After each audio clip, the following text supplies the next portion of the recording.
En Números, para los que hoy se suman a nuestro estudio, es el cuarto libro que tienen en sus Biblias, es parte del libro de Moisés. Y este libro Moisés lo escribió al final de todo el viaje, cuando estaban llegando a la tierra prometida, justo a punto de entrar. Moisés ya era un anciano y él no va a entrar a la tierra prometida. Por un pecado que sucedió en el camino, Dios le dijo que él no iba a entrar.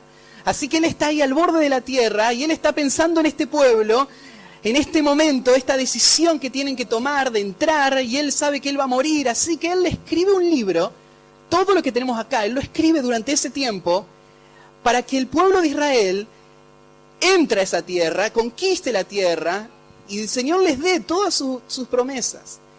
Así que Moisés está recordando. Ustedes tienen que, cuando están leyendo Números, tienen que hacerse la imagen de este hombre anciano, recordando cómo fueron los últimos 40 años, y escribiéndole a una nueva generación para que ellos aprendan de lo que pasó en esos 40 años.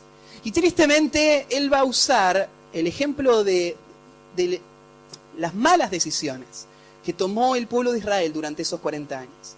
Esos 40 años del desierto, años de incredulidad, años de desobediencia y años de grandes consecuencias.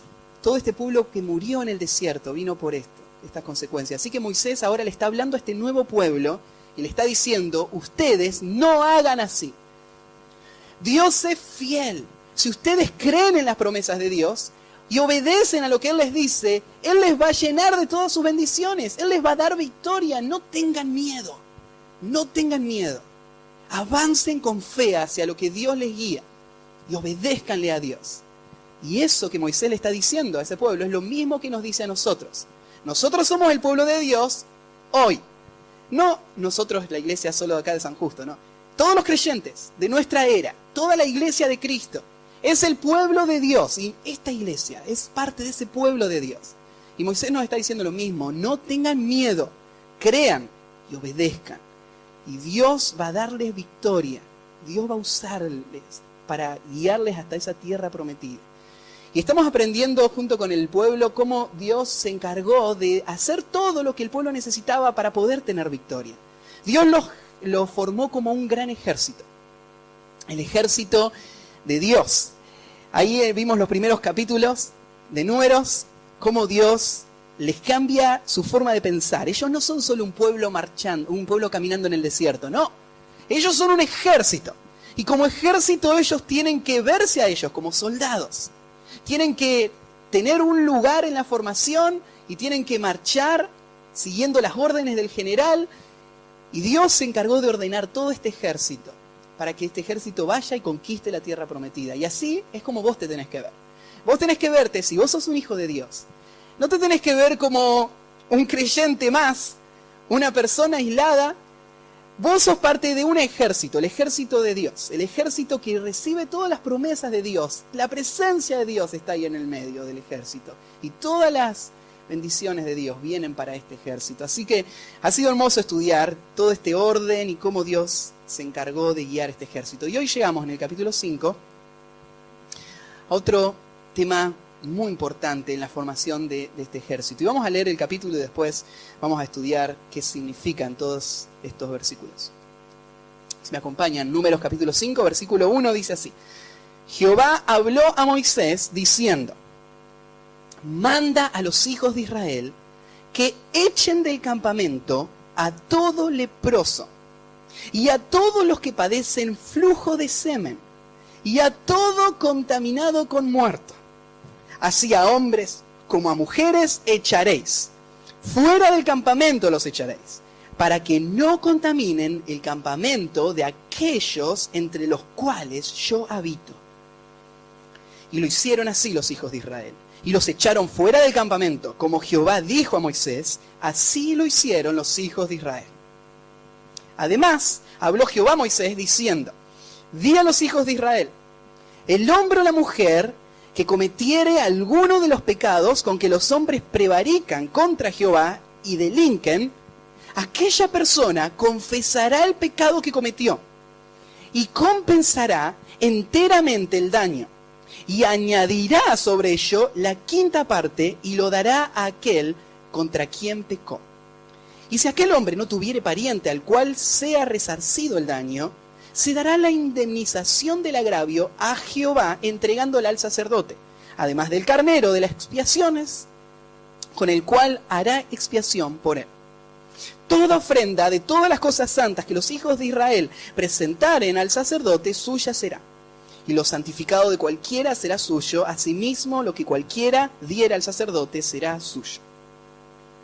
También Jehová habló a Moisés diciendo, habla a los hijos de Israel y diles, si la mujer de alguno se descarriare y le fuere infiel, y alguno cohabitare con ella, y su marido no lo hubiese visto por haberse ella amancillado ocultamente, ni hubiere testigos contra ella, ni ella hubiere sido sorprendida en el acto, si viniere sobre él espíritu de celos, y tuviere celos de su mujer, habiéndose ella amancillado, o viniere sobre él espíritu de celos, y tuviere celos de su mujer, no habiéndose ella amancillado, entonces el marido traerá su mujer al sacerdote, y con ella traerá su ofrenda, la 10ª parte de su efa de harina de cebada, no echará sobre ella aceite ni pondrá sobre ella incienso, porque es ofrenda de celos, ofrenda recordativa que trae a la memoria el pecado. Y el sacerdote hará que ella se acerque y se ponga delante de Jehová. Luego tomará el sacerdote del agua santa en un vaso de barro, tomará también el sacerdote del polvo que hubiere en el suelo del tabernáculo y lo echará en el agua. Y hará el sacerdote estar en pie a la mujer delante de Jehová, y descubrirá la cabeza de la mujer, y pondrá sobre sus manos la ofrenda recordativa, que es la ofrenda de celos. Y el sacerdote tendrá en la mano las aguas amargas que acarrean maldición. Y el sacerdote la conjurará y le dirá, si ninguno ha dormido contigo, y si no te has apartado de tu marido a inmundicia, libre seas de estas aguas amargas que traen maldición. Mas, si te has descarriado de tu marido, y te has amancillado, y has cohabitado contigo alguno fuera de tu marido, el sacerdote conjurará a la mujer con juramento de maldición, y dirá a la mujer, Jehová te haga maldición y execración en medio de tu pueblo, haciendo Jehová que tu muslo caiga y que tu vientre se hinche. Y estas aguas que dan maldición entren en tus entrañas y hagan hinchar tu vientre y caer tu muslo. Y la mujer dirá, amén, amén. Y el sacerdote escribirá estas maldiciones en un libro y las borrará con las aguas amargas y dará a beber a la mujer las aguas amargas que traen maldición. Y las aguas que obran maldición entrarán en ella para amargar. Después, el sacerdote tomará de la mano de la mujer la ofrenda de los celos y la mecerá delante de Jehová y la ofrecerá delante del altar. Y tomará el sacerdote un puñado de la ofrenda en memoria de ella y lo quemará sobre el altar y después dará a beber las aguas a la mujer. Le dará pues a beber las aguas, y si fuere inmunda y hubiere sido infiel a su marido, las aguas que obran maldición entrarán en ella para amargar.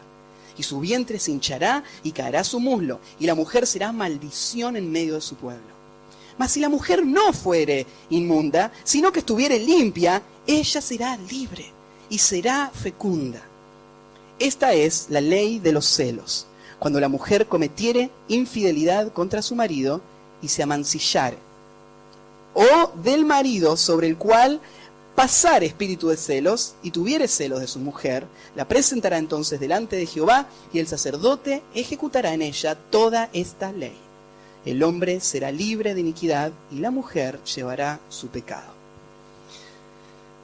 Los pasajes se ponen más interesantes cada vez. Venimos estudiando ya con la iglesia hace tiempo, así que la iglesia ya no se asusta cuando llega un pasaje así.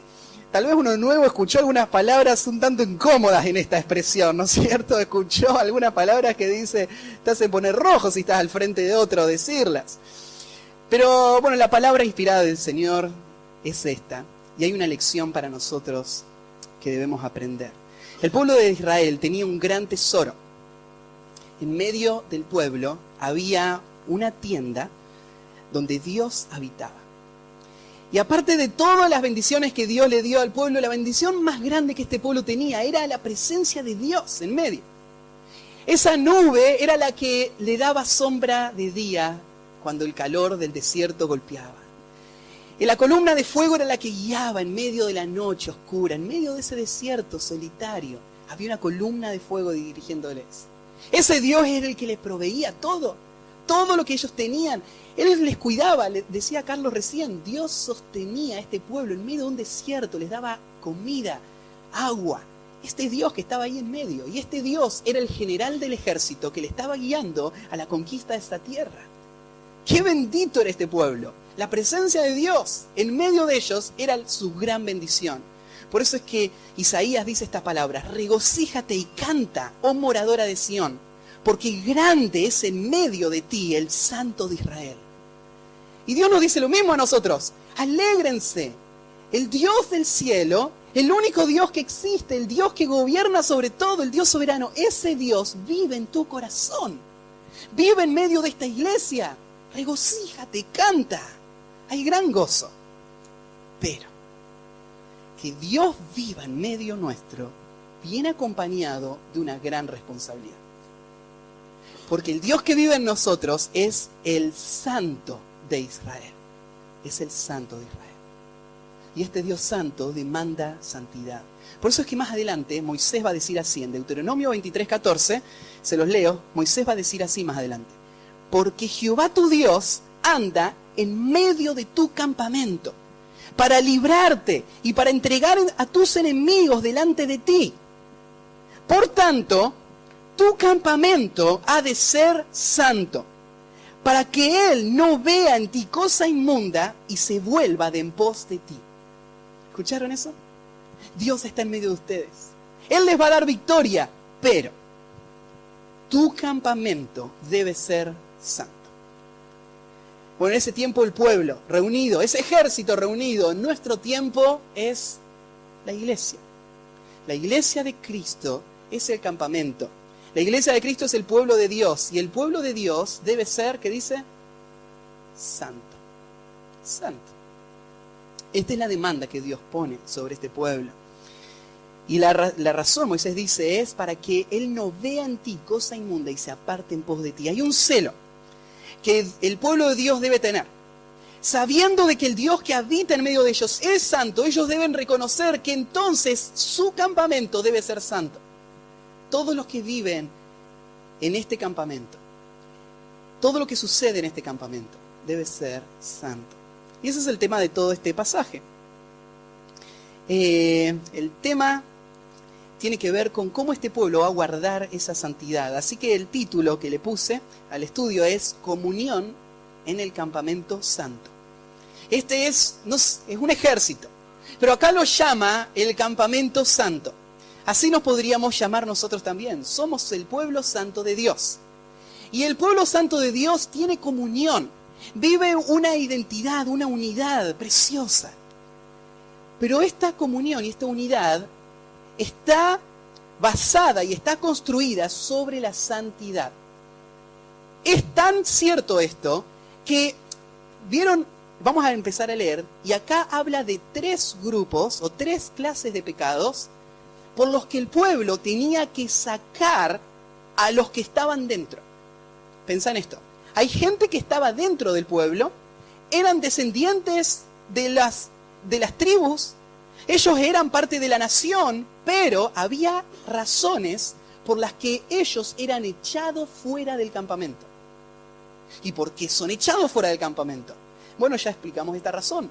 El campamento de Dios debe ser santo. No debe haber ninguna inmundicia dentro del campamento de Dios. Y por lo tanto, el pueblo de Dios debe ser celoso en mantenerlo santo. Esto que vamos a estudiar hoy da la base de lo que más adelante se va a seguir explicando, y vamos a llegar más adelante, en unos 50 años, cuando lleguemos al Nuevo Testamento, vamos a aprender lo que es la disciplina en la iglesia. Aida se ríe porque dice, no sé si llego, pero vamos a orar, pero en algún momento vamos a aprender sobre la disciplina de la iglesia. La iglesia tiene que ser celosa de la santidad y tiene que practicar la disciplina dentro de la iglesia, y lleva la disciplina a un punto donde una persona puede ser sacada fuera del campamento de los santos. En el pueblo de Israel funcionaba así, como lo vamos a estudiar hoy.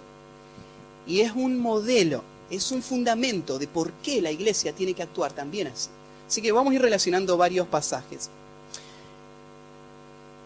Vamos a hablar de la comunión en el campamento. Vos sos bienvenido. Vos podés estar en el campamento santo de Dios si es que vivís de acuerdo a este estándar.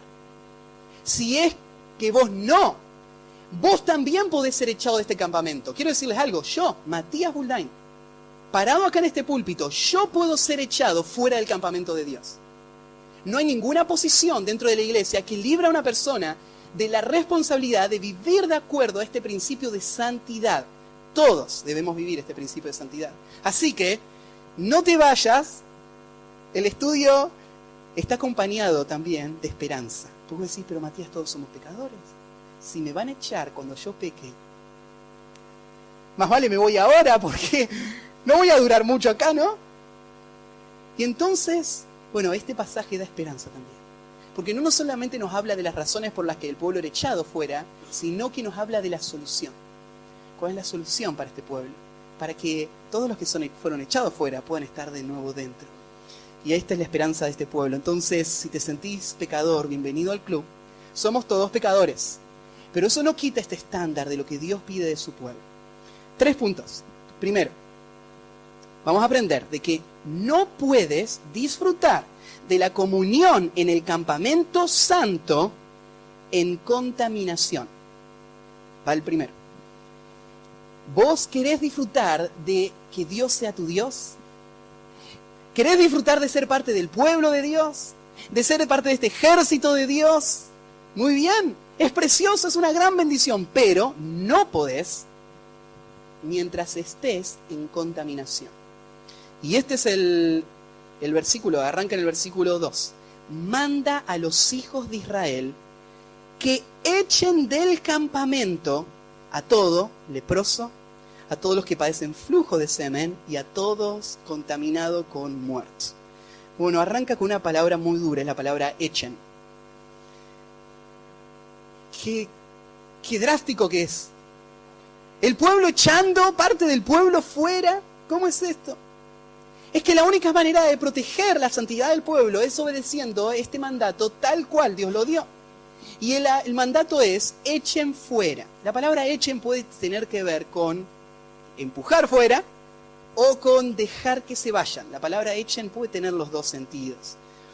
Y van a echar fuera del campamento a 3 grupos de personas. ¿Se dieron cuenta? Los que vienen estudiando hace tiempo con nosotros, tal vez se acuerdan de estos. Porque estos grupos ya los estudiamos. ¿Se acuerdan en Levítico?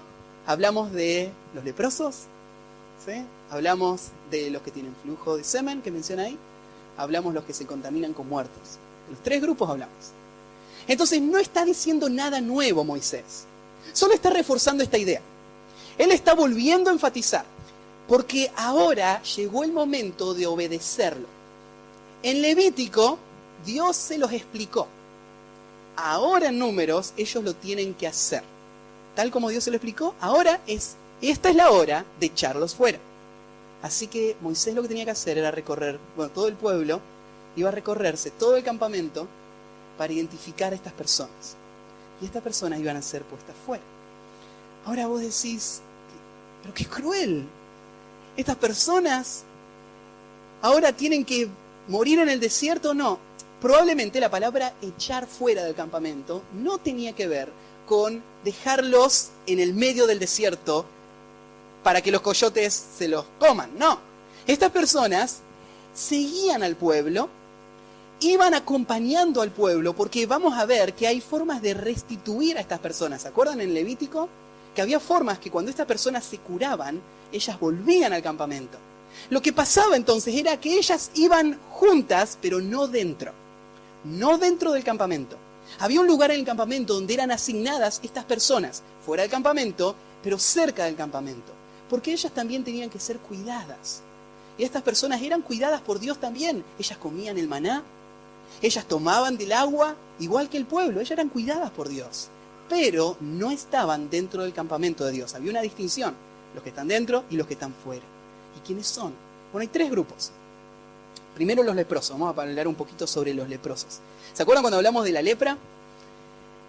Bueno, la lepra es una enfermedad de la del cuerpo, una enfermedad física, pero que Dios eligió la lepra para ilustrarnos cómo es el pecado. La lepra es una ilustración. ¿Y qué aprendimos cuando estudiamos la lepra? A ver, un examen oral. No lo voy a señalar a nadie. Pero ¿quién me dice algo que se acuerde de la lepra? ¿En qué se parece la lepra al pecado? En todo. A ver, ¿algo? Ajá. La lepra podía parecer como una mancha de la piel. Pero el problema de la lepra no estaba en la piel. La piel era solamente lo visible, la parte visible de la lepra. La lepra estaba metida en el ser mismo de la persona. Por más que él corte ese pedazo de piel, la lepra iba a saltar en otro lado. ¿Y el pecado es así también? Sí, ¿no? ¿Saben que mucha gente no se siente pecadora en nuestro mundo? Salimos a hablar con gente. El otro día mi esposa habló con una familia que es conocida de otra familia, de ustedes, y estuvo compartiendo y charlaron como 15 minutos y al punto que llegaron es que la persona no era pecadora. Al menos eso creía. Esta mujer decía, yo no soy pecadora, yo soy buena. Cuando terminó de charlar, la hermana de nuestra iglesia que la vio a Neri charlando, le dijo, ¿y cómo te fue con la señora? Bueno, le hablé, dice, pero ella dice que no es pecadora. Dice, no puede ser. Esa familia son los que le venden droga a todo el barrio. Y dice, ¿cómo puede ser? Claro, pero la señora le decía a Neri, yo soy buena. Nos contaban ayer los que salieron a Ciudad Evita, un ladrón que le decía a Carlos, era, ¿no? Yo soy bueno porque yo le robo solo a los que tienen mucha plata. Y le ayudo a los que no tienen nada. Qué bueno que es, ¿no? Mucha gente no se ve pecadora. Tal vez hacen pecados, pero dicen no son tan graves. Pero el pecado es como esas manchitas de la piel. Tal vez no parece tan grave haberle gritado a mi esposa. Tal vez no parece tan grave haber mentido a alguien, una mentira piadosa. Tal vez no parecen tan graves esos pecados, pero hay un problema. Esos son solo manchas. Son solamente los síntomas. Es solamente lo que se ve en la superficie. Pero ¿sabés lo que dicen esos síntomas? Esos síntomas dicen que en el corazón hay una enfermedad mortal. Una enfermedad que no va a parar hasta destruirte por completo. Que está en tus huesos, incurable, que se llama el pecado. Cada vez que vos haces un pecado es un recordatorio. Vos te estás pudriendo por dentro. Y vas rumbo a una condenación eterna. Y no hay forma de curar esa enfermedad. Vos tenés que darte cuenta de lo grave que es. Hay una sola forma de curarse de la enfermedad de la lepra, ¿no? Dios le dio una serie de reglas a los sacerdotes para cómo identificar a alguien que se curó. Pero ¿se acuerdan que vimos? No hay ninguna prescripción para cómo curar un leproso. Es imposible. Ningún sacerdote, ningún médico, nadie podía en ese tiempo curar un leproso. Pero ¿leprosos se curaban? Se curaban milagrosamente. El único que podía curar a un leproso, que podía sanar esa enfermedad, era Dios. Y el sacerdote lo que hacía era mirar y decir, sí, está curado. No, así es el pecado también, ¿no? Nadie puede. Uno puede cortarse el pedazo de la piel, pero ¿se sanó de la lepra? No. Uno puede dejar de mentir. Uno puede dejar de drogarse. Uno puede dejar de pegarle a su esposa. Puede. ¿Pero quiere decir que se sanó del pecado? Nadie puede sanarse del pecado. Es como la lepra. Hay una sola forma, ¿no? El poder de Dios puede no solamente cortar el pedazo, no solamente sacarte un pecado, puede sanar la raíz del pecado, puede salvar tu corazón, regenerarte, hacerte una nueva persona sin ser más esclavo de ese pecado que se manifiesta en tu vida. Entonces, los leprosos tienen que salir fuera del campamento. ¿Por qué? Son una imagen viva para todo el pueblo de Israel, que aquellas personas que su alma está contaminada con el pecado y no han sido regenerados por Dios, ellos no pueden ser parte del campamento de Dios. ¿Sí? No importa cuánto amamos a estas personas. Si son familiares, amigos, vecinos, acá hay una norma. Todo leproso debe ser llevado fuera del campamento. No es una forma despectiva de tratarlos. es una imagen gráfica de Dios que muestra: mi campamento es un campamento santo. Solamente aquellas personas que yo he sanado, ellas pueden estar ahí. El segundo grupo eran los que tienen flujo de semen. Sí, esa palabra está en la Biblia. Es un poco incómoda, pero el principio lo estudiamos también. Toda una predicación yo di sobre ese principio, ¿no? Bueno, ¿y qué se acuerdan? ¿Alguien se anima a decir algo de esa predicación? ¿O de lo que se acuerdan? Exactamente.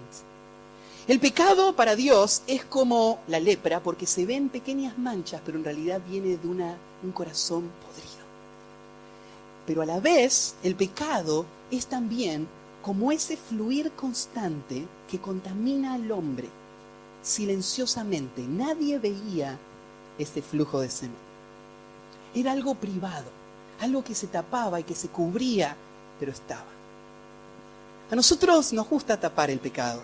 Nos sentimos muy incómodos en nuestro pecado, así que nos volvemos expertos en esto. Y pensamos: si nadie ve mi pecado, si yo aparento ser un cristiano más, entonces todo está bien, yo soy del pueblo de Dios. Pero Dios dice: no, no es así, porque yo sí lo veo. Y ese pecado secreto, por más que no esté a la vista, también contamina. Y este pecado también saca fuera a esta persona. Hay personas que se han asociado al pueblo de Dios, que les gusta compartir con el pueblo de Dios, les gusta escuchar, que les gusta participar, pero que ese fluir constante del pecado nunca se corta, porque su corazón nunca ha sido sanado. Y tal vez a la vista son buenas personas, y vos, nadie te puede señalar nada, porque no se ve nada grave en tu vida. Pero puede ser que en tu corazón no regenerado, tu corazón no salvado, siga siendo un corazón esclavo del pecado. Y ese esclavo del pecado tampoco puede ser parte de este campamento, ¿no? No puede ser parte del pueblo de Dios, porque Dios sí lo ve. Y el tercer grupo es el que se contamina con un muerto. Bueno, el muerto, la persona muerta, es una persona contaminada, ¿no? Porque está en degradación su cuerpo. Como ya no está el espíritu de vida, se está pudriendo. En pocos días va a echar olor. Y van a llegar los gusanos. Él está muerto. Entonces el muerto era visto como algo inmundo. Quiero decirte algo. ¿Sabés lo que dice Dios del alma de todos los que nacen en este mundo? Nace muerta. El espíritu del hombre nace muerto. Muerto espiritualmente. Desde el día que vos empezaste a vivir y diste tu primer respiro y pegaste ese grito en el hospital, desde ese día tu ser ya estaba muerto espiritualmente. Estaba muerto espiritualmente porque aunque vos estabas vivo físicamente, vos no tenías contacto con Dios. Vos no podías escuchar a Dios, responder a Dios, muerto en tus delitos y pecados, dice la Biblia. Y vos creciste como un muerto espiritual, un muerto vivo, vivo físicamente, muerto espiritualmente. Y como estás muerto espiritualmente, tu vida echa olor para Dios. Olor a podrido. Todo lo que haces para Dios es repugnante. Aún las cosas buenas que vos trataste de hacer, las cosas que te hacen quedar como un buen religioso, para Dios tienen olor a podrido, son como trapo de inmundicia. ¿Por qué? Porque vos estás muerto. Y como estás muerto, todo lo que tocas lo contaminás. Y vos mismo estás contaminado. Y el muerto no es parte del campamento, es echado fuera y cualquiera que toque contacto con el muerto. Todos nosotros empezamos la vida en esta condición. Todos nosotros éramos muertos espiritualmente, leprosos con esa enfermedad, produciendo continuamente, hasta secretamente, silenciosamente, el pecado que nos echaba fuera del pueblo de Dios. Entonces vos no podés ser parte del pueblo de Dios, no podés disfrutar de la comunión con Dios mientras estés contaminado. Y vos me decís: y Matías, ¿qué esperanza hay? Me acabas de decir que todos estamos contaminados. Bueno, hay una buena noticia. Deja un dedito ahí y acompáñame al libro de Lucas. Lucas era judío. Creció aprendiendo estas historias. Muchas veces Lucas leyó el libro de Números Y él conocía muy bien esta ley. La conocía tan bien que en sus escritos él nos enseña la respuesta a esta ley tan rígida que decía: leprosos fuera, fluidos corporales inmundos fuera, muertos fuera del campamento. ¿Qué esperanza tenía Israel para eso? Si vos eras un leproso, ¿qué esperanza tenías en ese tiempo? Y acá Lucas nos da la respuesta. Lucas capítulo 5, versículo 12. Lucas 5, 12. Mira cómo dice. Este lo leímos cuando estudiamos el pasaje de la lepra. Dice así: sucedió que estando él, Jesús, en una de las ciudades, se presentó un hombre lleno de lepra. Ya no la podía esconder más. Todo su cuerpo mostraba: él es un leproso. El cual, viendo a Jesús, se postró con el rostro en tierra y le rogó, diciendo: Señor, si quieres, puedes limpiarme. ¿Te das cuenta de lo que está pasando? Este hombre sabe que es un leproso, él está echado fuera del campamento, no hay nada que hacer. Pero él, cuando lo ve a Jesús, él dice: él sí me puede salvar. ¿Qué hizo que él cambie, que él piense así? Bueno, él sabe que Jesús, el único que lo puede limpiar de la lepra es Dios. Él ve a Dios en Jesús. Así que él viene corriendo con esas palabras. Señor, le dice. Señor es un título de autoridad. Él es el soberano, Él es el Señor. Y le dice estas palabras: si quieres, puedes limpiarme. Este hombre creyó que Dios era capaz de hacerlo. Y entendió que su alma, su vida estaba en las manos de este Señor. Así que se echa en sus brazos de misericordia. Ten misericordia de mí, saname. Y mira lo que hace Jesús. Jesús hace lo impensable. Jesús hace lo prohibido, lo que nadie podía hacer. ¿Qué hizo Jesús? Entonces, extendiendo él la mano, le tocó. Pero hay un problema. Cualquiera que toca a un leproso, él se hace inmundo también, ¿no? Jesús está tocando al leproso. Pero ¿qué pasa cuando Jesús toca al leproso? ¿Jesús se vuelve inmundo al tocar al leproso? Y le dijo estas palabras: quiero. No, estas palabras son las más dulces que un leproso perdido que viene al Señor puede escuchar. A un Dios que te ve en la miseria, que te ve en tu pecado, que sabe todo de vos y dice: yo quiero. Y le dice: sé limpio. Y al instante la lepra se fue de él. No fue algo, un proceso, ¿no? No empezó a mejorar progresivamente. Fue algo instantáneo. En un instante, tal cual le pasó a muchos de ustedes cuando estaban perdidos en el pecado. Se dieron cuenta de esa enfermedad del alma y vinieron a Cristo y le dijeron estas palabras a Cristo. Le dijeron: Señor, si quieres, puedes limpiarme. Y Jesús te dijo eso mismo a vos. Te dijo: quiero, sé limpio. En un instante, Él te salvó. En ese momento te regeneró, te hizo una nueva persona, libre del pecado, libre de la lepra, limpio. Pero no termina ahí la historia. Ahí tenemos al leproso. Acompáñame a Lucas 8 ahora. Unas hojas más adelante. Lucas 8, 43 al 44. Bueno, acá Jesús lo vienen a llamar. Estas historias están pegaditas. A Jesús lo vienen a llamar para que Él vaya a ver a una niña que está enferma. Mientras está enferma, todavía hay esperanza. Jesús la puede sanar. Así que vienen corriendo: Jesús, vení, saná a mi hija. Y mientras Jesús va en medio de mucha gente que se había reunido, y de repente dice esto, el versículo 43. Pero una mujer que padecía de flujo de sangre desde hacía 12 años. Esta mujer era inmunda también. Ese fluido corporal suyo, así inmunda. Esta mujer por los últimos 12 años no pudo sentarse a escuchar la palabra de Dios. Todos los escribas y fariseos la veían a lo lejos como inmunda. no podía acercarse al templo, no podía ofrecer sacrificios, nada podía hacer.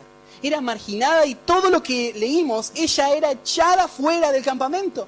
Inmunda, ningún médico le pudo sanar. Nadie puede sanar la inmundicia. Pero ella viene a Jesús con la misma actitud que el leproso, ¿no?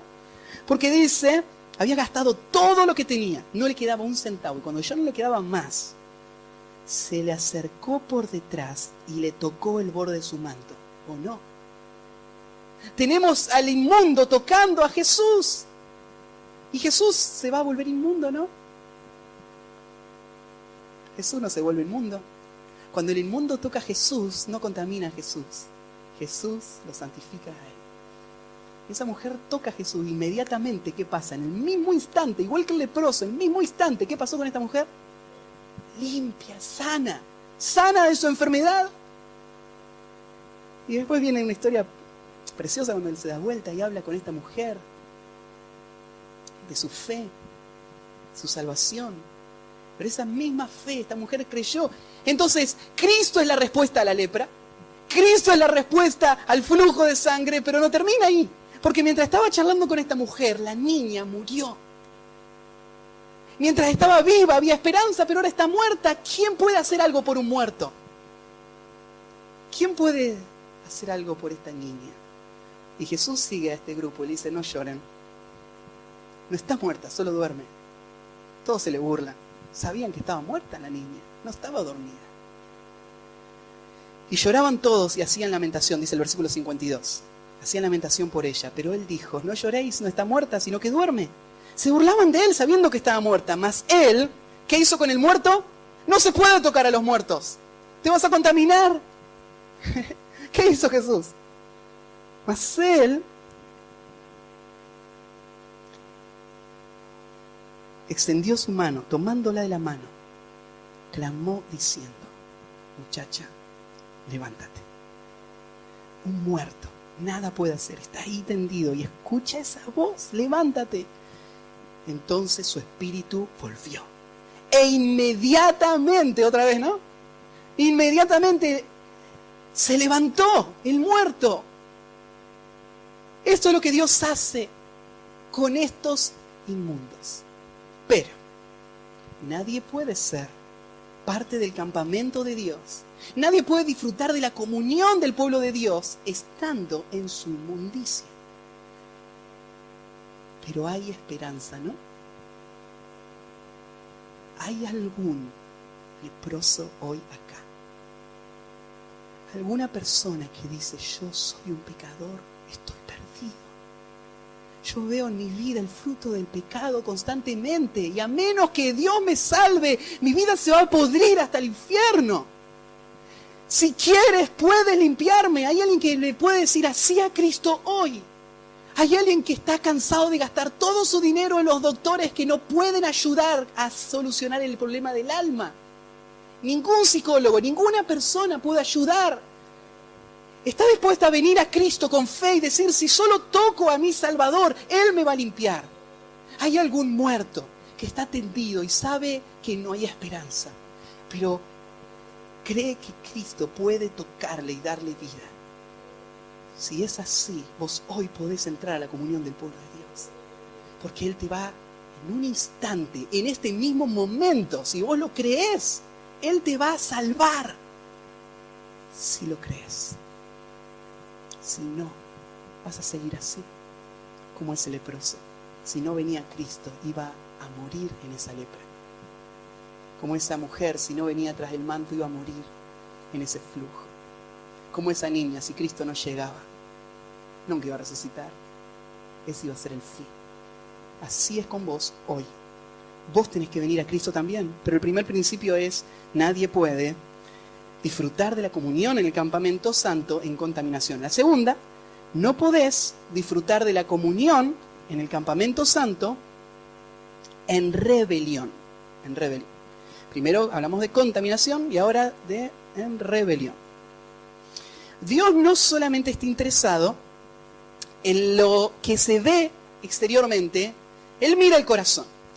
Y Él está interesado no solamente en que el campamento esté limpio ceremonialmente por las enfermedades que lo contaminaban, sino le interesaba que el campamento esté limpio en alma, que sus corazones estén limpios. Y eso es lo que Dios demanda de su pueblo hoy. Aún los que no tienen lepra, aún los que han sido salvados por Dios, también podrían ser echados fuera del campamento si ellos no siguen este principio de limpieza del alma y del corazón. Así que la rebelión sería otra razón por la cual lo sacaría. Y llega el versículo 6, miren, dice, además habló Jehová a Moisés. Si se fijan los 3 puntos que tengo hoy, los 3 puntos comienzan con esa frase, esas son las 3 divisiones de este pasaje. El segundo punto entonces arranca así. El tercero, di a los hijos de Israel, versículo 6, perdón. Di a los hijos de Israel, el hombre o la mujer que cometiere alguno de todos los pecados con los que los hombres prevarican contra Jehová y delincan. Así que ¿de qué va a hablar ahora? No de la enfermedad que lo hace impuro, sino del corazón, del pecado del corazón. ¿De qué pecados va a hablar? Bueno, fíjate qué amplio que es esto. Cuando algún hombre cometiere cualquiera de los pecados que los hombres suelen cometer. Entonces, toda esta sección va a hablar de cómo el pueblo de Dios tiene que lidiar con el pecado. Específicamente vamos a ver que más adelante va a mencionar que el pecado que está hablando es el pecado que trae consecuencias sobre otras personas. Pecados que lastiman y ofenden a otros. Pecados que muestran falta de amor hacia otro. Que muestran mi egoísmo. Esos pecados son los que está hablando acá. Entonces, cuando alguno peca, hay interesante, va a agregar una expresión, cuando alguno comete alguno de estos pecados, que los hombres prevarican contra Jehová. Eso es importante. Todos los pecados que vos cometés no son solamente ofensas personales, son en primer lugar una ofensa hacia Dios. Dios es el primero contra el cual vos pecaste. Pero vos decís, pero yo no le insulté a Dios, yo insulté a mi amigo. Pero vos sos creación de Dios, bajo una ley moral que Dios puso. Vos fuiste creado para llevarle gloria a Él y amarle a Él con todo tu corazón, alma, mente y fuerzas. Y amar a tu prójimo como a ti mismo. Vos estás bajo esa ley de Dios y vos la acabás de romper.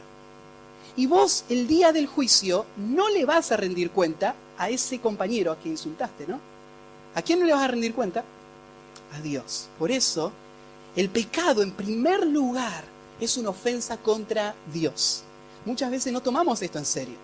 Cuando queremos arreglar el problema del pecado, le vamos y le decimos, mira, perdóname por lo que te dije. Pero nunca lo vi como una ofensa a Dios. Nunca me arrepentí por haber yo pecado contra Dios.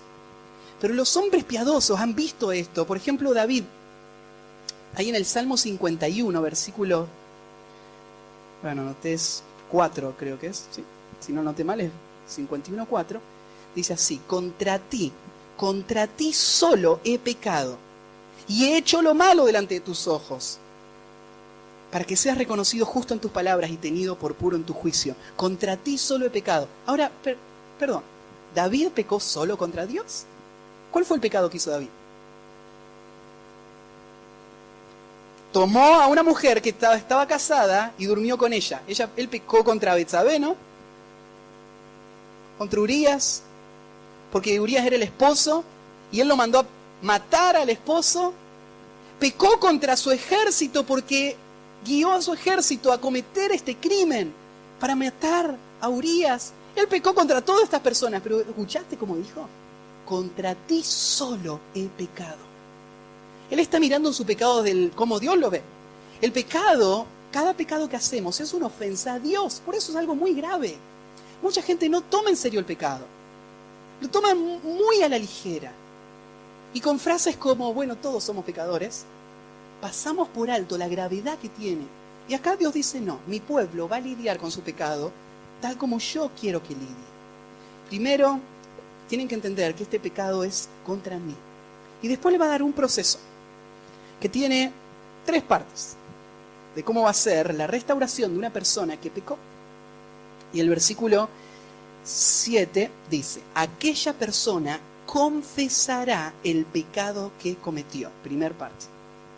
Para que esta persona pueda permanecer en el campamento, debe confesar. Entonces, recién yo decía, si tiene que salir del campamento todos los pecadores, se queda vacía la iglesia, ¿no? No, la iglesia está llena de pecadores. Somos todos pecadores, pero somos todos pecadores que odiamos el pecado. Somos todos pecadores que amamos a un Dios santo y por eso lidiamos con nuestro pecado de acuerdo a esta norma. ¿Qué hacemos? Primer paso, confesamos nuestro pecado. La palabra confesar, literalmente, significa decir públicamente. Decir, ¿no es cierto? Yo pequé frente a otro. Decir lo mismo que es la palabra que aparece en el Nuevo Testamento, que usa, por ejemplo, Primera de Juan, cuando habla de la confesión a Dios. Confesar a Dios significa ponerme de acuerdo con Él. Y decir lo que Dios dice de este pecado. Y decirlo públicamente. La confesión va a mostrar el primer paso de un corazón arrepentido, sinceramente. La persona que no quiere abandonar su pecado, no lo expone. La persona que lo que pretende es proteger su imagen, se ama más a sí mismo que a la santidad de Dios. Renunciar al pecado significa, esta es mi prioridad. Yo voy a vivir una vida santa, cueste lo que cueste. No me importa proteger una imagen. Lo que yo quiero es vencer el pecado verdaderamente. Y para eso el pecado tiene que ser confesado. Confesado significa decirlo, pero a veces se nos diluye un poquito la idea de confesión. Cuando confesamos a otro nuestro pecado, a veces tenemos una actitud muy superficial. A veces, bueno, está bien, ya te dije que lo siento, pero mirá lo que vos me hiciste. Nuestro pecado, nuestras confesiones están llenas de minimización, donde no exponemos el pecado tal como Dios lo ve. Están llenas de excusas, cuando decimos, sí, yo te hablé mal, pero también ponete en mi lugar. ¿Cómo no te voy a hablar mal? Entonces, ¿qué perdón le estoy pidiendo si yo pensaba que tenía razones para hablarle mal? No hay ningún perdón ese, ¿no? El perdón de Dios es muy distinto al que solemos usar. Les cuento una intimidad de casa.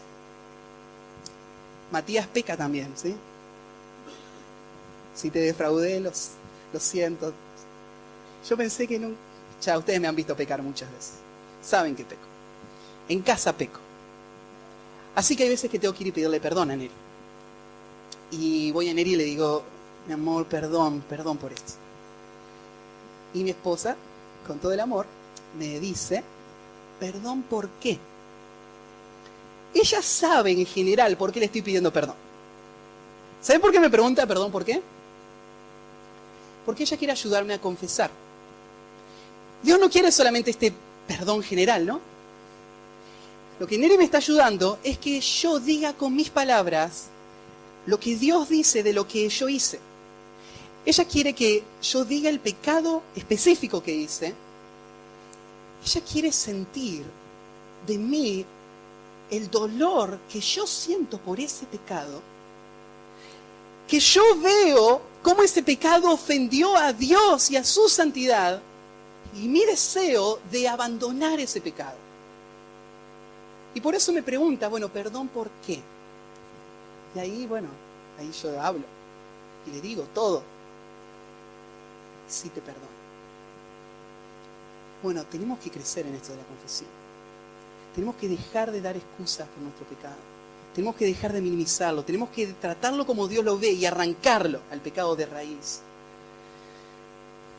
Por eso, yo anoté acá una frase que dice, confesar el pecado es decir, esto es lo que hice contra Dios y contra vos. Estuvo mal hacerlo. Es horrible. Y no hay ninguna excusa por haberlo hecho. Hasta que yo no puedo expresar eso, no hay una confesión genuina. Es solamente un intento de disimular el pecado para que pueda seguir adelante mi vida y mis intenciones, pero yo no estoy verdaderamente arrepentido. Primero, entonces, confesar. Dice, hay palabras de esperanza para el que confiesa. En Job 33, 27 dice así: Él mira sobre los hombres. Está hablando de Dios. Dios mira sobre los hombres. Y al que dijere, pequé, pervertí lo recto y no me ha aprovechado, Dios redimirá su alma para que no pase al sepulcro y su vida se verá en la luz. Job 33, 27. Mi pecado declaré y no encubrí mi iniquidad. Dije, confesaré mis transgresiones a Jehová y tú perdonaste la maldad de mi pecado. Gloria a Dios por esto. Que Dios perdona a su pueblo cuando su pueblo confiesa. Lo que está diciendo Dios acá es que el que no confiesa no puede tener ninguna esperanza de reconciliación o de perdón. El perdón viene solamente en la confesión. Dice en 1 Juan 1:9, si confesamos nuestros pecados, Él es fiel y justo para perdonarnos y limpiarnos de toda maldad. Hay un requisito, si los confesamos. Si no confieso, no hay perdón. No hay perdón ni limpieza, dice 1 Juan. Si confesamos, Él es fiel y justo para perdonarnos y limpiarnos. Hay una necesidad del pueblo de Dios de confesión. Pero no termina ahí, ¿no? Primero confiesa. Ya se terminó entonces, ya está. Libre del pecado. No terminó el proceso. Segundo paso. Dice, confesar el pecado que cometió. Y compensará enteramente el daño. El segundo, primero, la confesión. Segundo viene la compensación. Va a compensar. Esta compensación es la señal visible de que yo estoy arrepentido. Si yo sigo haciendo lo mismo que hacía antes, ¿qué confesión fue esa? Yo tengo que hacer lo que demuestre que hay arrepentimiento real. Entonces, la compensación significa devolver. ¿Se acuerdan la historia de Zaqueo? La hemos contado muchas veces en nuestra iglesia. Era un hombre muy pecador. ¿Qué pecado hacía Zaqueo? Saqueaba, ¿no? Una vez alguien me preguntó, ¿se llama saqueo porque saqueaba? No, es una casualidad nomás, el nombre, no tiene que ver con eso. Pero él le robaba a la gente. El día que Zaqueo era un personaje bíblico, para los que no piensan en los saqueos del 2002. No. Zaqueo, este hombre, era un ladrón, un estafador.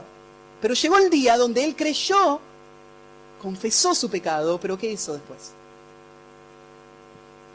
Él dijo, la mitad de lo que tengo lo doy a los pobres. Y si en algo he defraudado a alguien se lo devuelvo cuadruplicado. Yo voy a recompensar a esta persona que yo lastimé. Porque antes yo me amaba a mí mismo y me servía de las personas dándoles dolor a las personas. Ahora voy a hacer lo opuesto. Yo voy a renunciar a mí mismo para dar amor a la persona. Entonces la pregunta sería, ¿a quién lastimaste? Cuando vos lo lastimaste tenías esa actitud. Vos no pensaste en esa persona, vos pensaste en vos. Y en egoísmo vos respondiste en la forma que respondiste o hiciste lo que hiciste y lastimaste. Así que ahora lo que tenés que hacer es servir, es amar, es dar. Si antes salían palabras corrompidas, ahora ya no. Ahora las que sean buenas para la necesaria edificación. Si a alguien yo lastimé con mis palabras, ahora tengo que decir palabras que lo edifiquen. Si a alguien yo le robé, ahora le tengo que ayudar, le tengo que dar. Lo opuesto que antes hacía, tiene que haber compensación, ¿sí? Un cambio. Y el tercero, añadirás, sería el tercer, ¿no es cierto? Principio, añadirás sobre aquello la quinta parte y lo dará a aquel contra quien pecó. Añadir, bueno, es más que solamente devolver, es más que solamente no hacerlo más, sino que es ahora cambiar tu actitud. Beneficiar a aquel a quien antes perjudicaste. Esa es la actitud de un verdadero hijo de Dios. Él ama, Él da, Él se entrega. Así que tu actitud tiene que ser esa ahora. Cada vez que vos identificás un pecado, no pares hasta que ese pecado haya sido confesado claramente, abandonada esa práctica, y ahora una nueva práctica que está yendo en contra de lo que antes hacías. Recién ahí, Dios cierra ese ciclo y ve ahora la reconciliación. Esto es lo que el pueblo hace con el pecado. Yo soy santo, mi pueblo, mi campamento tiene que ser santo. En esta manera. Y fíjate, bueno, ¿qué si no hay nadie a quien recompensar? Y eso muchas veces me preguntan. Ayudo a personas con consejería y le ayudo con pecados con los que están luchando. Y a veces me pregunta la persona, bueno, ¿y qué puedo hacer para ir en contra de este pecado? ¿Qué puedo hacer para compensar todo lo que este pecado quitó? ¿Cómo puedo ir en contra de esta ley? Bueno, hay veces que es muy claro. Por ejemplo, antes robabas, al que le robaste, devolvele y dale. Eso va a ser una buena actitud. Si antes hablabas y lastimabas, ahora no solo no lastimes, ahora tenés que pensar todo el tiempo, ¿qué le puedo decir que lo edifique? Y estoy edificando. Pero hay otros pecados que es más difícil. ¿Cómo recompenso este pecado? Bueno, acá hay una ley.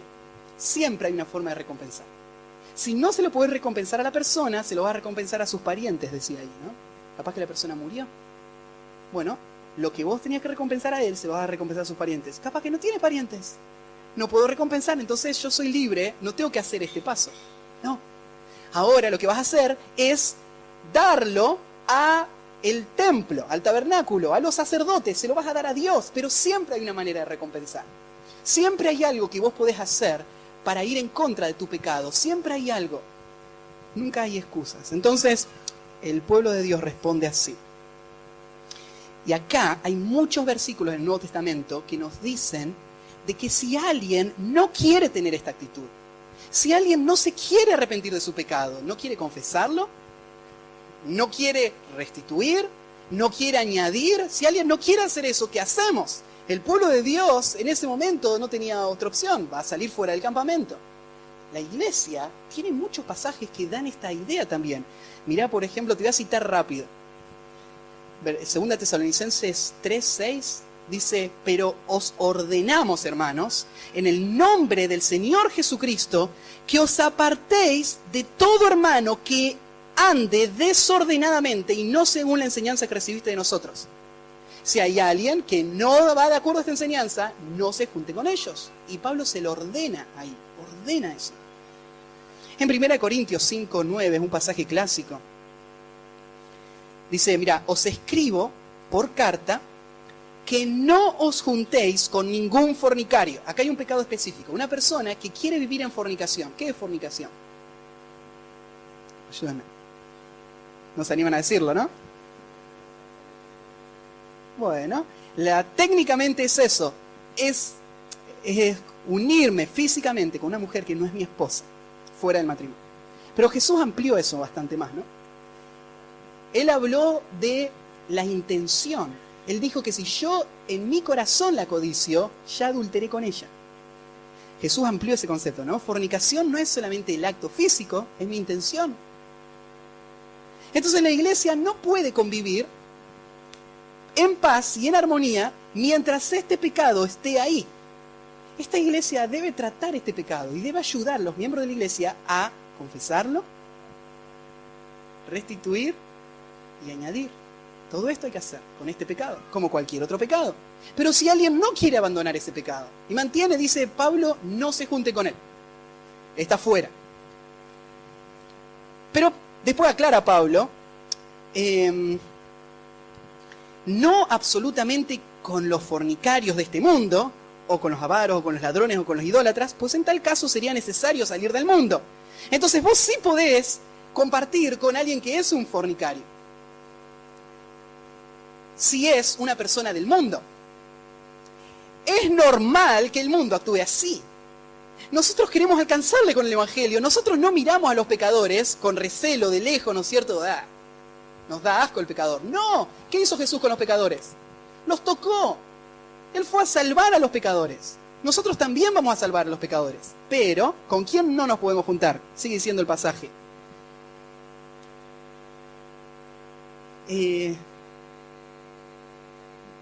Más bien os escribí que no os juntéis con ninguno que llamándose hermano fuere fornicario o avaro o idólatra o maldiciente o borracho o ladrón. con el tal ni aún comáis. Entonces, si él se llama hermano, si él dice, yo recibí a Cristo, yo soy un hijo de Dios, entonces ¿qué le decimos? Amén. Ahora a luchar con el pecado. Dice, no, yo no quiero luchar con el pecado, yo quiero seguir viviendo en pecado. Ah, no. En el pueblo de Dios, no podemos tener comunión en el pueblo de Dios si somos rebeldes a Dios. Entonces ahora vos tenés que luchar, no tenés opción.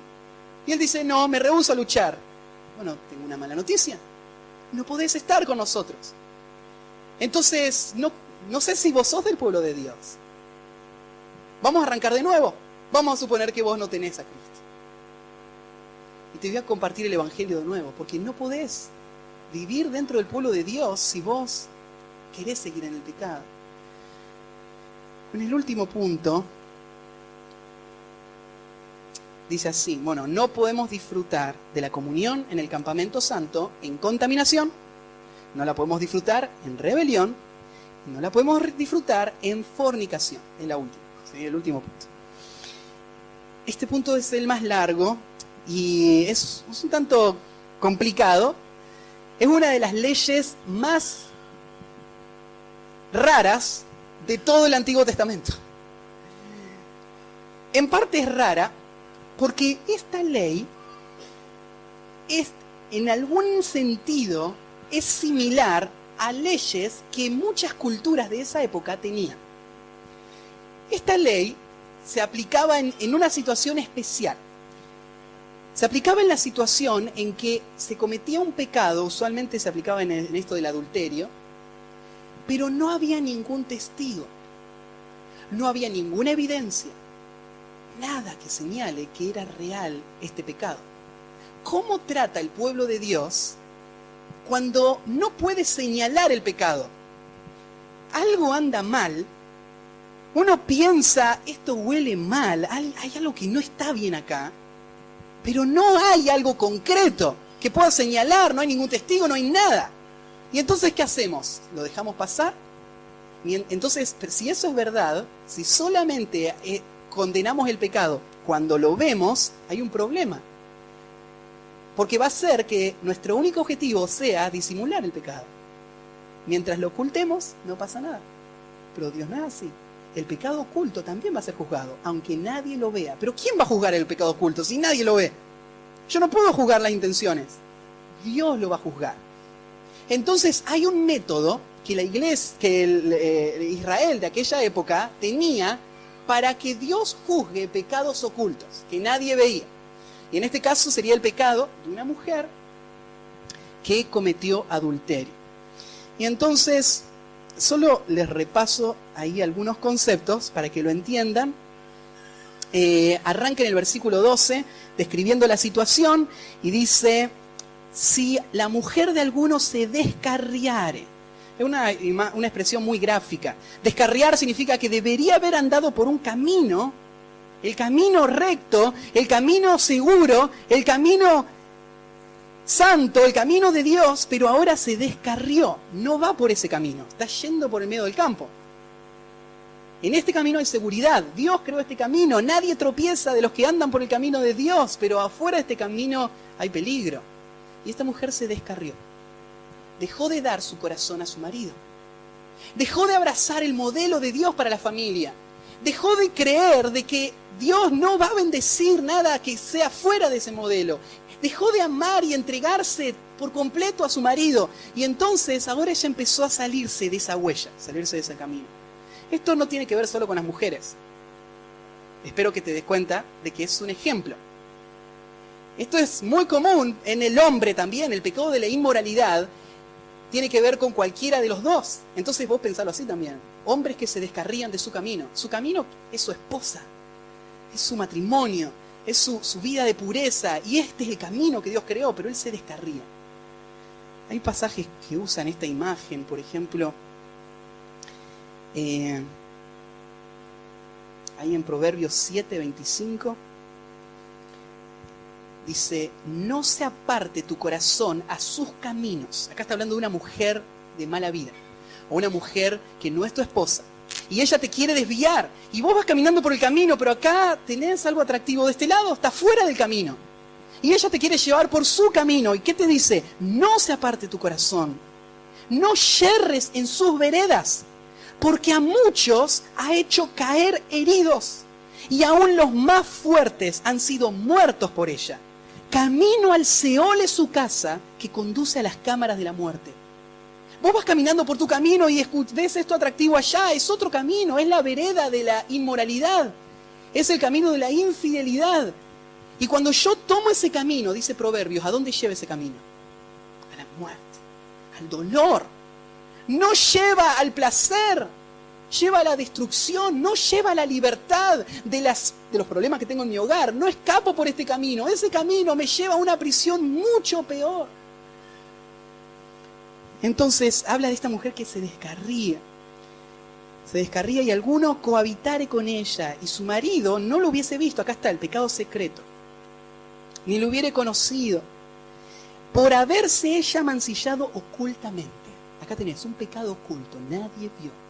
Muchas veces estos pecados salen a luz. Alguien vio algo, alguien sospecha algo, alguien sintió algo. Estos pecados salen a la luz, pero podría ser que este pecado nunca salga a la luz. Supongamos que vos te salís con la tuya. Nunca nadie se va a enterar. Nadie vio nada, nadie va a hacer nada, nadie se enteró. Supongamos, por un instante, esto no pasa, siempre alguien lo sabe, pero supongamos que nadie lo va a saber. Hay alguien que sí lo sabe, ¿no? Dice, mira, Proverbios 30, 18 dice así: 3 cosas me son ocultas, aún tampoco sé la cuarta. Hay 3 cosas y 4 que no sé. Hay 3 cosas que no son ocultas y la cuarta es igual que esas 3. La primera, el rastro del águila en el aire. Pasó volando el águila. Vos venías a los 10 minutos y vos ves que pasó volando por ahí. Desapareció. No hay rastro. Desaparece el rastro. Segundo dice, el rastro de la culebra sobre la peña. Pasó sobre una roca la culebra. ¿La vi? ¿Vi lo que quedó después? No hay rastro. El rastro de la nave en medio del mar. Pasó el barco. ¿Vi lo que quedó atrás? No vi lo que quedó atrás. Y termina diciendo, y el rastro del hombre en la doncella. El rastro del hombre en la doncella no deja rastro. Excepto en una ocasión. Pero en general, no deja rastro el hombre sobre la doncella. Y después explica así: como no deja rastro, la mujer, ¿qué piensa? O el hombre, ¿qué piensa? El proceder de la mujer adúltera es así: come y limpia su boca y dice, no he hecho maldad. Comió, limpió su boca, no hice maldad. Nadie lo vio, no quedó rastro. Limpia. Pero, dice Jeremías 17:9, dice así: engañoso es el corazón más que todas las cosas, y perverso. ¿Quién lo conocerá? Nadie ve lo que hay dentro del corazón. Pero sigue diciendo: yo, Jehová, que escudriño la mente y que pruebo el corazón para dar a cada uno según su camino, según el fruto de sus obras. Hay alguien que sí vio, sí conoció, todo sabe este Dios, todo lo oculto. Por eso dice en Hebreos capítulo 4 lo mismo, dice, y no hay cosa creada que no sea manifiesta en su presencia, la presencia de Dios. Antes bien, todas las cosas están desnudas y abiertas a los ojos de aquel a quien tenemos que dar cuenta. Todas las cosas están abiertas. No se puede esconder. Dios sí sabe el rastro del águila. Dios ve el rastro de la serpiente y conoce todas las naves del mar. Y Dios ve cada mujer y cada hombre. En el secreto de su corazón, en donde estén, ahí está Dios. Dios lo ve. Pero esta mujer lo hizo de forma oculta. Y tenemos un problema. ¿Qué hacemos? ¿Cómo se va a tratar este pecado? ¿Cómo hace el pueblo para mantenerse limpio aún de esos pecados? ¿Saben cómo hace? Clama a Dios para que Dios exponga esos pecados y los limpie. No nos interesa mantener los pecados ocultos. lo que queremos es que Dios los revele. Si alguna vez vos sentiste esa intención de ocultar el pecado, y entre paréntesis, todos la sentimos. ¿Quién no lucha con esto? ¿A quién no le da vergüenza compartir sus pecados? ¿Hay alguien que no le da vergüenza compartir sus pecados? ¿Que nunca sintió ese temor de hablar, qué va a pasar? Todos lo sentimos. Matías lo siente. Yo soy pecador, igual que ustedes, ¿eh? Todos luchamos con el pecado. Pero, si vos das lugar a ese pensamiento y haces de tu vida esa hipocresía, esa imagen que no es verdadera, donde hay pecados ocultos, la iglesia lo que hace es esperar que Dios haga la obra en los corazones. Y Dios lo hace de diferentes maneras. En este caso, Dios lo hace a través de un hombre que tiene celos. Ahora, esto es algo interesante. El tema de los celos es muy largo. No podemos tratarlo todo porque el pasaje no trata el tema de los celos en profundidad. Pero en general quiero decir esta afirmación. Los celos de una persona hacia su compañero muchas veces son movidos por los propios pecados que esta persona tiene. Pero, no obstante, Dios dio un camino de cómo una persona con celos tiene que actuar en cuanto a su esposo o a su esposa. El celo no es una actitud que deba controlar este matrimonio indefinidamente, sino que hay un camino por el que este matrimonio va a enfrentarse a Dios y va a entregar la causa a Dios y va a dejar que Dios sea el que lo guíe. La persona que tiene los celos tiene en su imaginación el pensamiento de que depende de mí defender mi causa. Depende de mí proteger a mi marido. Depende de mí hacer lo necesario, pero la Biblia no nos dice eso. La Biblia nos guía a esta actitud. Hay una actitud en la que los dos se presentan a Dios y entregan a Dios la causa para que Él la juzgue. Y Dios da su veredicto. Dios no está ausente, Dios está presente. Y una persona puede encontrar gran paz y gran tranquilidad en un principio aún como este, ¿sí? ¿Cómo debía ser? No vio nada, no sabe nada, pero de repente hay celos en su corazón. Este celo no es un celo menor, no es una sospecha, tiene que ser algo muy grave, porque imagínate qué pasaría si vos agarrás a tu esposa, la llevás hasta el sacerdote, al sumo sacerdote, le hacen todo este proceso frente a toda la congregación y era inocente. Cuando vuelvas a tu casa vas a tener un pequeño problema con tu esposa, ¿no? Todo esto no lo hacías basado en una simple sospecha, era algo grave, algo que no se había podido resolver en el matrimonio y había llegado a crear tanta tensión que ahora la única forma es llevarlo al sacerdote. Así que lo hacen. Y el proceso está descrito ahí, cómo funcionaba, pero se nos ha ido la hora, estoy pensando qué es lo más importante para compartirles. Bueno, lo que debían hacer es llevar a esta mujer, dice el versículo 16, delante de Jehová. Porque Jehová es el que evalúa, Él es el que conoce todos los corazones. Y lo que iban a hacer, dice el versículo 17, es tomar agua santa en un vaso de barro. Esa agua santa no es el agua bendita de la Iglesia Católica. Otro concepto acá, ¿sí? Agua santa era el agua que estaba en el lavacro. Justo al frente de la entrada del tabernáculo, ¿se acuerdan que había un lugar donde se lavaban los sacerdotes? Entonces, el sacerdote tenía que ir y con un cántaro llenar y tomar agua santa. Después agarraba polvo, dice en el versículo, en el suelo del tabernáculo y lo echará en el agua santa. Lo que él está haciendo es preparando esta mezcla que está formada de cosas santas. Esta mezcla, dice, hará el sacerdote estar en pie a la mujer delante de Jehová y descubrirá su cabeza, la cabeza de la mujer. Según la tradición, lo que hacían era cambiar sus vestidos por unos vestidos negros. Ponía una ofrenda en la mano de esta mujer. Mirá lo que hacía. Muy interesante. Le da a esta mujer una ofrenda para que ella dé a Dios. Pero esto venía con un doble propósito. ¿Por qué? si alguien ofrece a Dios una ofrenda estando en pecado, esa ofrenda no va a ser tomada como bendición, sino va a ser tomada como maldición. ¿Sí?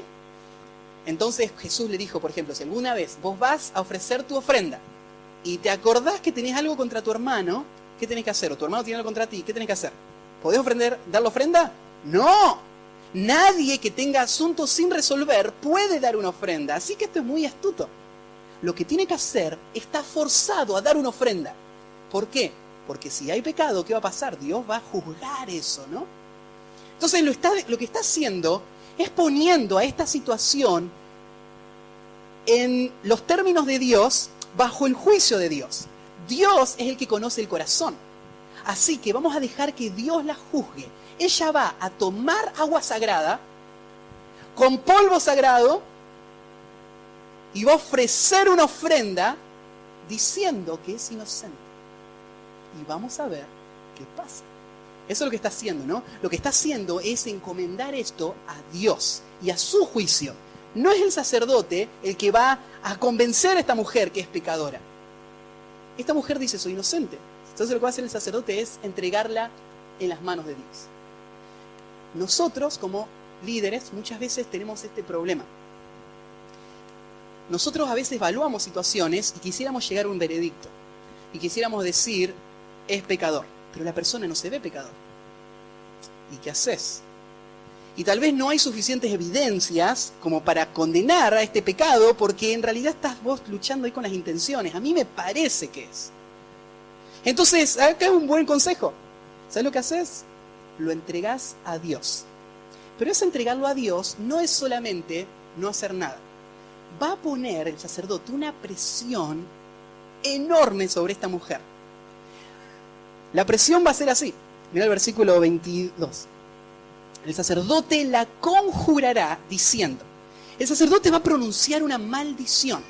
Y la maldición dice así: si ninguno ha dormido contigo y si no has apartado de tu marido inmundicia, libre seas de estas aguas amargas que traen maldición. La palabra amargo ahí tiene que ver con el resultado. Este agua que ella se va a tomar, si ella es culpable, este agua va a ser amargo y va a matar a esta mujer. Vamos a verlo más adelante. Pero arranca el sacerdote diciendo, mira, si no sos culpable, la vas a tomar y no va a pasar nada.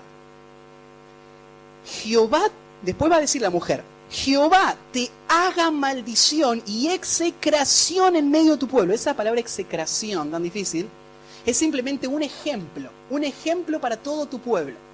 O sea, si sí es culpable esta mujer, el sacerdote está diciendo que Dios te maldiga, o sea, te traiga todas las consecuencias que trae este pecado y que lo haga de una forma tan pública que todo el pueblo, por el resto de la historia, diga tu nombre acordándose de cómo Dios trata a un pecador. Eso es lo que está diciendo. Dios ha hecho esto a través de la historia. ¿Sabías? Hay ciertos pecados que están registrados en la Biblia que hoy, miles de años después, vos sabés el nombre de esas personas. Dios hizo de su nombre, de esta persona, un ejemplo para toda la historia de cómo Él trata a un pecador. Si esta mujer era culpable, ¿sabes? Mirá, esta mujer tuvo la oportunidad de confesárselo a su esposo, no se lo confesó. Ahora tuvo la oportunidad de confesárselo al sacerdote y no se lo confesó. Esta mujer lo que está haciendo es ocultando su pecado, guardándolo, no lo quiere sacar a luz. ¿Y saben lo que Dios hace cuando alguien no quiere sacar a luz su pecado? Lo convierte en un testimonio para todo el pueblo de lo que sucede con el que peca y encubre su pecado. Entonces Dios está poniendo al sacerdote una presión enorme. Vos decís que sos inocente. Amén. Espero que sea inocente, porque si no sos inocente, esto es lo que vamos a orar a Dios. Vamos a orar que Dios te dé toda la paga de este pecado y traiga todas las consecuencias de este pecado y te haga un ejemplo para todo el pueblo de lo que lleva este pecado. Y cuando terminaba el sacerdote de decir todo esto, lo explica un poquito más. Cuando se tome ese agua, que se te caiga el muslo. La palabra muslo usualmente se refiere a los órganos íntimos de reproducción.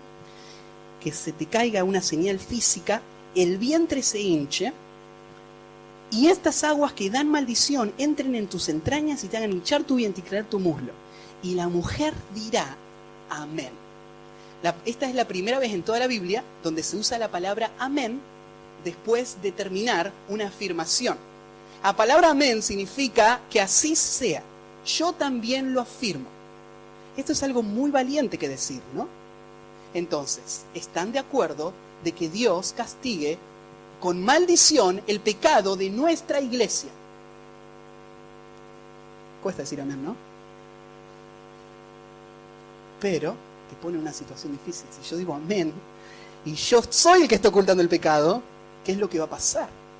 Se va a cumplir todo lo que Dios está diciendo de mí.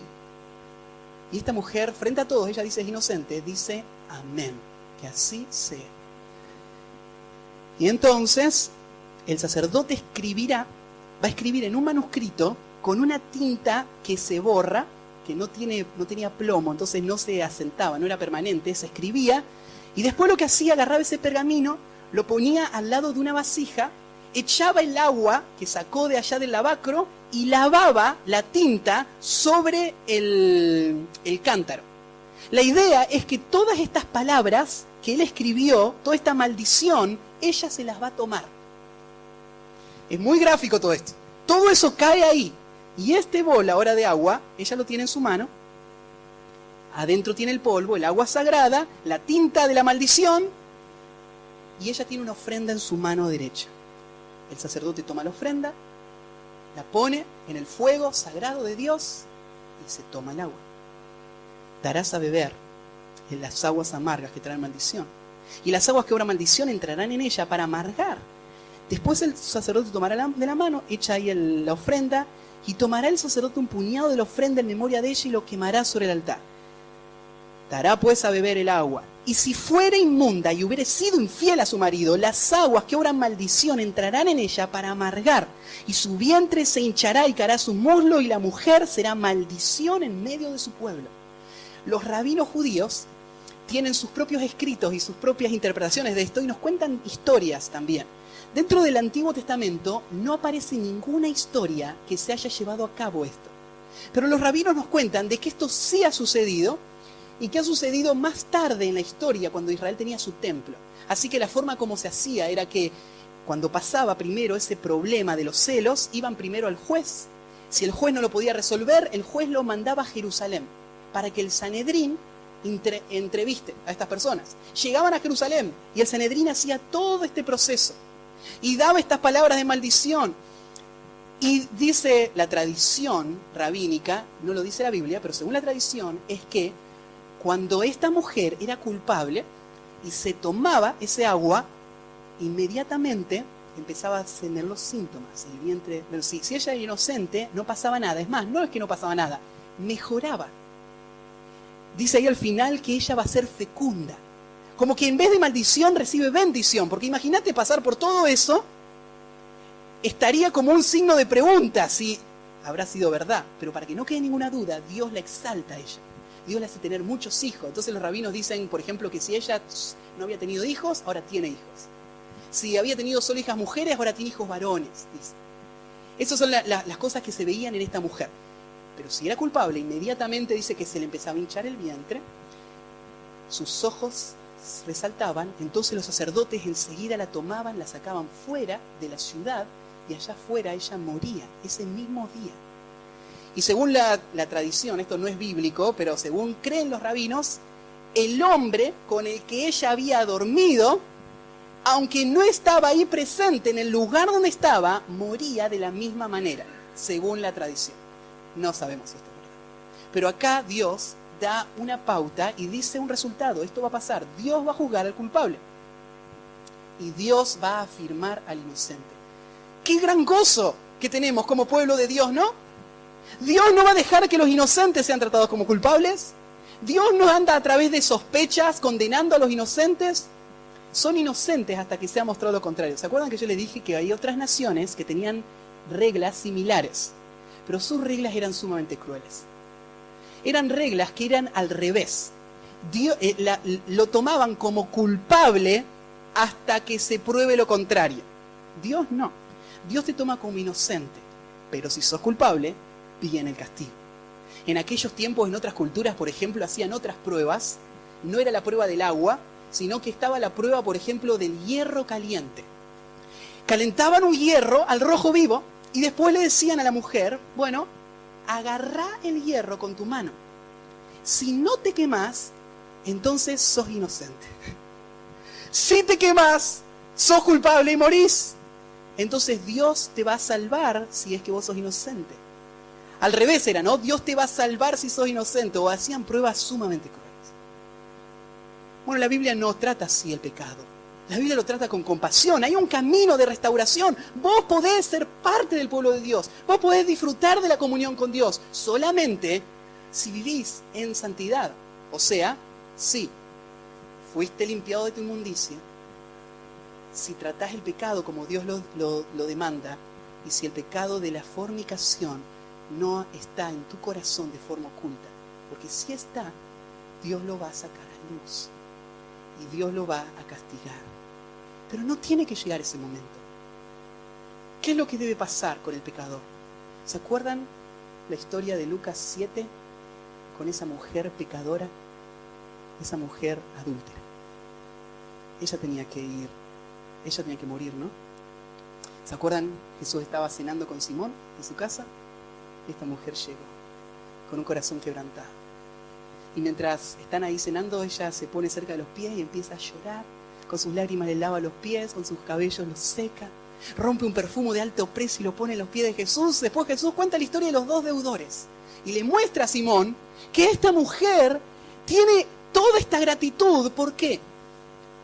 Porque sus muchos pecados fueron perdonados. ¿Y cómo le fueron perdonados? Ella es una adúltera. ¿Dios perdona a los adúlteros? ¿Dios perdona a los fornicarios? ¿Dios limpia el pecado de los que miran pornografía? ¿Dios salva a los líderes de la iglesia que caen en esos pecados morales? ¿Dios los libra también? ¿O Dios los desecha para siempre? ¿Qué hizo Jesús con esta mujer? La perdonó. Claro que Dios salva. Esta mujer creyó y no tuvo ningún temor de entrar en medio de esa reunión donde estaban todos estos religiosos. Como la mujer pecadora, no le importó, porque ella fue perdonada. Eso es lo que le importaba a ella. Y ella está agradecida. Y tenemos a un Simón, no es perdonado. Él no se cree pecador. Una mujer pecadora, caída, llorando, quebrantada por su pecado, agradecida por su Salvador. Y Jesús, como termina diciéndole, ve en paz, tus pecados te han sido perdonados.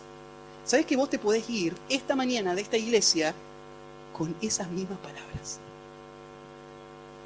Vos te podés ir hoy en paz, porque tus pecados fueron perdonados. Este es el momento de enfrentar el pecado. Si sos un hijo de Dios y hay pecado oculto en tu corazón, es el momento de decir, Señor, ya no quiero ocultar el pecado. Quiero luchar contra el pecado, quiero confesarlo. Y esta semana voy a buscar a alguien en quien confío para pedirle ayuda. Voy a pedirle que me ayude a luchar contra este pecado de mi corazón. Si vos no sos de Cristo, si vos estás acá tal vez por primera vez o has venido otras veces, pero nunca entendiste esto de la lepra que hablé. Vos pensabas ser un buen religioso y hoy entendés, a menos que Cristo me salve, yo voy a morir en mi pecado. Hoy vos te podés ir limpio de este lugar. Hoy te podés ir salvo de este lugar. Vos tenés que clamar como ese leproso. Señor, si quieres, puedes limpiar. ¿Estás dispuesto a hacer eso? Quiero invitarte a hacerlo. Ahí vamos a cerrar todos los ojos, inclinar la cabeza. Y ahí en tu corazón estás vos solo, no hay nadie más. No hay nada que temer. Solo está tu conciencia, está tu voz, de tu corazón y el Señor presente. Habla con Él.